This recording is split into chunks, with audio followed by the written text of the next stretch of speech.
بسم اللہ الرحمن الرحیم۔ اور اگر انسان کو ہم اپنے پاس سے نعمت بخش دیں پھر اس سے چھین لیں تو نا امید اور ناشکرا ہو جاتا ہے، اور اگر تکلیف پہنچنے کے بعد آسائش کا مزہ چکھائیں تو خوش ہو کر کہتا ہے کہ سب سختیاں مجھ سے دور ہو گئی ہیں۔ بلا شبہ وہ بڑا خوشیاں منانے والا اور فخر کرنے والا ہے، مگر جو لوگ صبر کرتے ہیں اور نیک کام کرتے ہیں یہی ہیں جن کے لیے بخشش ہے اور بڑا بدلہ ہے۔ تو شاید تم کوئی چیز چھوڑ دینا چاہتے ہو وہی میں سے جو تمہارے پاس آتی ہے، اور اس خیال سے تمہارا دل تنگ ہوتا ہے کہ کافر یہ کہنے لگیں گے کہ اس پر کوئی خزانہ کیوں نہیں نازل ہوا یا اس کے ساتھ کوئی فرشتہ کیوں نہیں آیا۔ آپ تو صرف ڈرانے والے ہیں اور اللہ ہر چیز پر اختیار رکھتا ہے۔ کیا یہ لوگ کہتے ہیں کہ آپ نے اس کو خود بنا لیا ہے؟ آپ کہہ دیجئے کہ اگر تم سچے ہو تو ایسی 10 صورتوں کو بنا کر لے آؤ، اور اللہ کے سوا جس کو بلا سکتے ہو بلا لو۔ پھر اگر وہ تمہاری بات قبول نہ کرے تو جان لو کہ یہ قرآن اللہ کے علم سے اترا ہے، اور یہ کہ اس کے سوا کوئی معبود نہیں ہے۔ تو پھر تم اسلام لے آنا چاہتے ہو؟ جو شخص دنیا کی زندگی اور اس کی زینت چاہتا ہے تو ہم ان کے اعمال کا بدلہ دنیا ہی میں دے دیتے ہیں، اور ان کے لیے دنیا میں کوئی کمی نہیں کی جاتی۔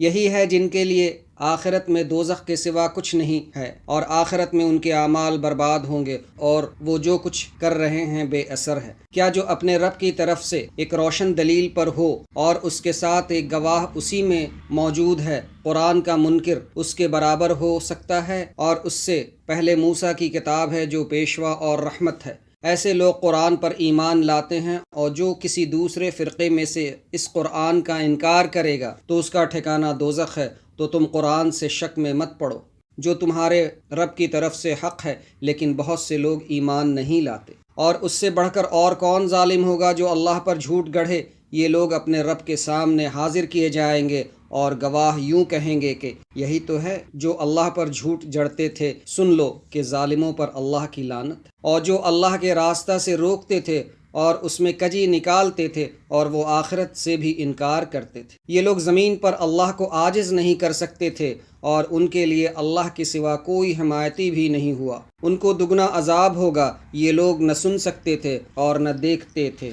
یہ وہ لوگ ہیں جنہوں نے اپنے آپ کو خسارے میں ڈالا ہے، اور جو معبود تراش رکھے تھے وہ سب غائب ہو گئے۔ لازمی بات ہے آخرت میں سب سے زیادہ خسارے میں یہی لوگ ہوں گے۔ بے شک وہ لوگ جو ایمان لائے اور نیک عمل کیے اور اپنے رب کے سامنے عاجزی کی، یہی جنتی ہیں، ہمیشہ اسی میں رہیں گے۔